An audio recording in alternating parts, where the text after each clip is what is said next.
In the U.S., the Secretary of State, Mike Pompeo, today had discussions with Nigerian Foreign Minister Geoffrey Onyema. In the telephone chat, Secretary Pompeo expressed condolences for the loss of lives in recent ISIS West African attacks in the northeast of Nigeria.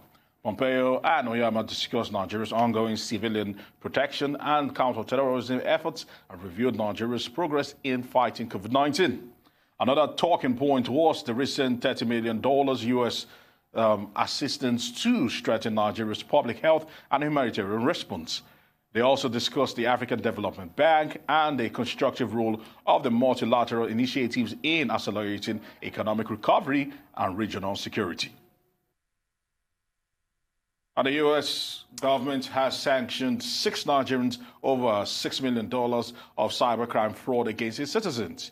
U.S. Secretary of State Mike Pompeo disclosed this in a statement published on the Department of State's website on Tuesday.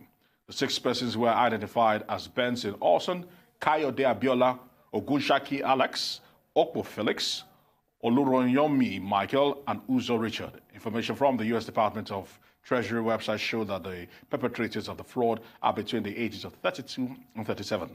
The U.S. government also included the names of the Nigerians in its Office of Foreign Asset Control, specifically designated national list under the section of cyber-related designation. And Pompeo has said that the victims were defrauded through the use of sensitive information and financial resources derived from manipulative means. He said that the U.S. government will not tolerate any fraud act against its citizens and that the country would also prevent an abuse of technology. Joining us now to discuss the essence of Mike Pompeo's phone call to Geoffrey Onyema, especially as it concerns the security situation in Nigeria, is Dr. Kabiru Adamu, the Managing Director of Beacon Consulting Limited, a renowned firm providing enterprise risk and security management solutions in Nigeria as well as the Sahel. Kabiru is a dynamic and professional security and intelligence executive with a sound track record in the public and private sectors, including humanitarian and development sectors in particular. Thank you so much, Dr. Kabiru, for joining us on Newsday. Thank you for having me. Good afternoon. Good afternoon. Let me begin by asking you, how did the announcement of the call between U.S. Secretary of State Mike Pompeo and Nigeria's Foreign Minister come to you? I think it's timely. My understanding is that it is a routine diplomatic rapprochement between countries that have good relationships, a history of established relationship, and that have joint interest in tackling several issues of global concern. The fact that the call is coming at this time is, of course, the reminder that several issues have happened in the last few months. That means these two countries should come together closely and work as committees of the global nation to address them. Now, while the U.S. has released a statement indicating what the call was all about, on the Nigerian side, we are yet to get a statement from the Ministry of Foreign Affairs or from the Office of the Minister of Foreign Affairs indicating what he spoke about. So to that extent, I think my perception is that this is a routine diplomatic call between two friendly countries. All right, of course, Mr. Pompeo actually touched on the Islamic State of West Africa ISWAP attack in the Northeast. Of course, it's been a hotbed of insurgency in recent times. Why was this particular thing also singled out as part of the discussion?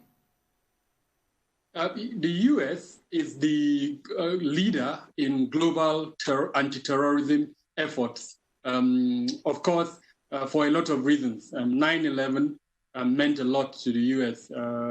We all know what happened on 9/11 and then the resultant implications. And since then, the U.S. has led a global campaign against terrorism. And in fact, it has several members of both the Jamaat al-Ahl Sunnah al-Dawat wal Jihad, which is the local Nigerian jihadist group, as well as the Islamic State in West Africa province, which is the more international part of that local jihadist movement, as part of its persons of terrorist concern, and it has a bounty on their head.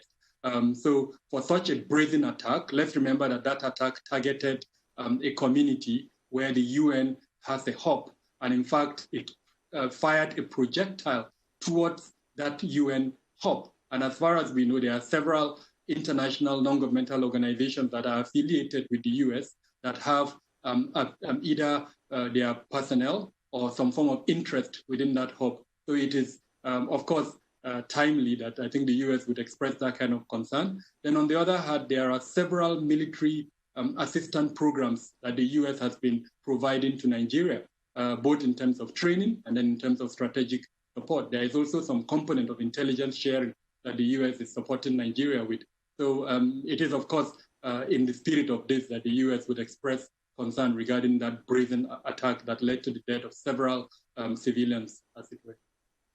Dr. Kabiru, let me ask you about what you think of the U.S. foreign policy towards Africa, and in particular Nigeria. Some have said it is almost non-existent under the President Trump's administration.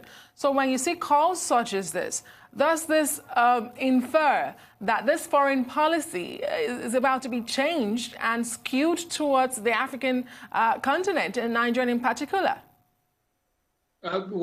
There are certain, templates that we can use in assessing U.S. foreign policy to Africa. I mean, the most obvious one is the pronouncement by the Trump administration that they will reduce the strength of the U.S. Africa Command, which, of course, suggests that there will be a reduction in especially the military component of the foreign policy, ramifications as far as they are concerned in Africa. Now, the other aspect of this, of course, is economic interest. One obvious area is oil. And we know the recent development, especially with regards to the falling prices of oil and what implication that will have on security. So I do not think at this moment a mere phone call by the state, the Pompeo to our Minister of Foreign Affairs will indicate a shift in foreign policy to Africa. No, not at all. On the other hand, I would also want to emphasize that foreign policy, international relations are determined by interests. There is no way that if we wait for the U.S. to determine the projection of that interest, that it would serve our interest. We need, as a country, to push forward our interest. So I'm hoping that on the side of Honorable Minister Onyema, that he actually spoke about the things that concerns us. One of them, of course, is the purchase of the aircraft, the military aircraft that Nigeria has paid for, that we're aware that certain conditions are being put forward by the United States before their delivery, even after payment has been made. The other one is, of course, the developments around human rights abuses by the police in the U.S. We're aware that at least a Nigerian has been killed. So we are hoping that things like that on our part, we will put forward our interest and not only put forward, put together the multilateral effort in bringing together African countries together to project this interest, because there are a lot of commonalities between our interests. The other one is, of course, COVID-19. The Nigerian president and several other African presidents have put forward the demand for either debt reduction or some form of moratorium on debt to the developed world. The U.S. has a significant role to play in that, given its role and place in the Committee of Nations. So I'm hoping that Onyema did put forward this type of points on his part in his discussion with the U.S. government.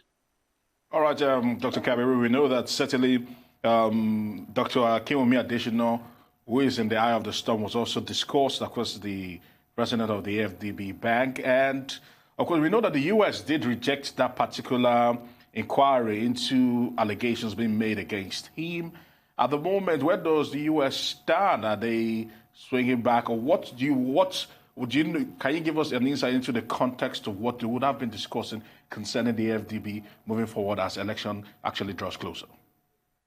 The reality of foreign policy and international relations is that it is not informal discussions that you achieve the kind of results that you want.